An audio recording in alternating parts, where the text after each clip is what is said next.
14 ноября 2016 года. Пестричинский район, 841 километр автодороги Москва-Уфа. Там же 8 августа 2014 года. От этих кадров кровь стынет в жилах.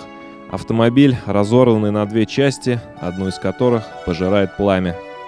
Разбросанные тут и там тела погибших. Безутешные родные и друзья, крики отчаяния, слезы, смерть. Что здесь произошло? Сухие строчки сводки происшествий.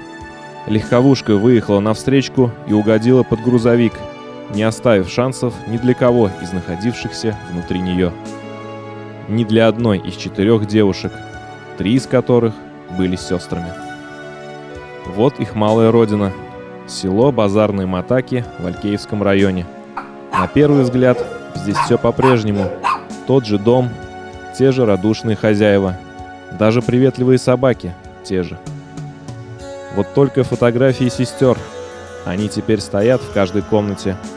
Альсина, Алина и Гулина. Так их звали. Вот у меня старшая дочка Алсиня, это такая хорошенькая, добрая, отзывчивая девчонка была, все ее любили так. Это 9 лет было, как она получила права.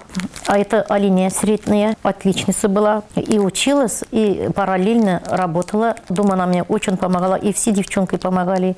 Глиняна самая любимая, она маленькая была, она вот очень добрая была. Эта кошка ее, да, она ручная, она все время в бане закупала. По рисованию у нее очень хорошо экзамен сдавала. И она училась уже 3-м курсе, когда умерла.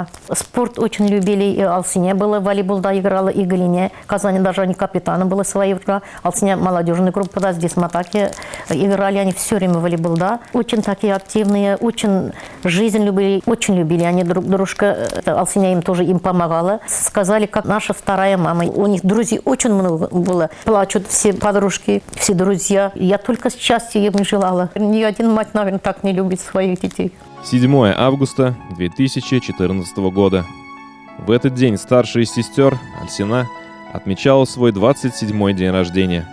19-летняя Алина и 18-летняя Гулина нарисовали для любимой сестры праздничный плакат. На следующий день никто и не подумал его снять. Он висит в этой комнате уже больше 2 лет. Они уехали вечером, когда вот они уезжают, всегда спрашивают, как добрались, как добрались. И в этот раз тоже я звоню, они вот сейчас в Казань доехали, надо звонить. Я сначала не звоню за рулем Алсину, чтобы она не отвлеклась. Я звонила сначала, это вот среднюю Алине я звоню, у нее трубка не отвечает. И мне маленький девочка, парень звонит, Артур. Артур звонит, Гасина говорит, что за авария, говорит, что у меня сердце не разбилось сразу. Они мне ничего не сказали, они меня сразу забрали. Мы подъехали, и я сразу машину увидела, на дороге стоит, передний час вот. Сразу узнала, что здесь никто живых не останется. У меня братишка говорит, апа говорит, все 3, говорит, разбились насмерть. Деньги на похороны собирали друзья. Они же увековечили память о всеми любимых сестрах в граните. Гульсина апа старается приходить сюда каждый день.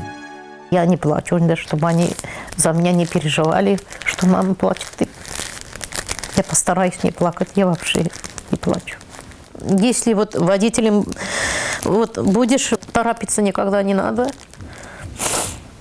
Все аккуратно надо, потому что мы из-за детей только живем на свете, они такие дорогие. Мама вспоминает, какой сюрприз дочери однажды преподнесли на ее день рождения. В доме, как всегда полном гостей, они втроем исполнили трогательную песню, посвященную имениннице. О чем она была? Конечно, о любви.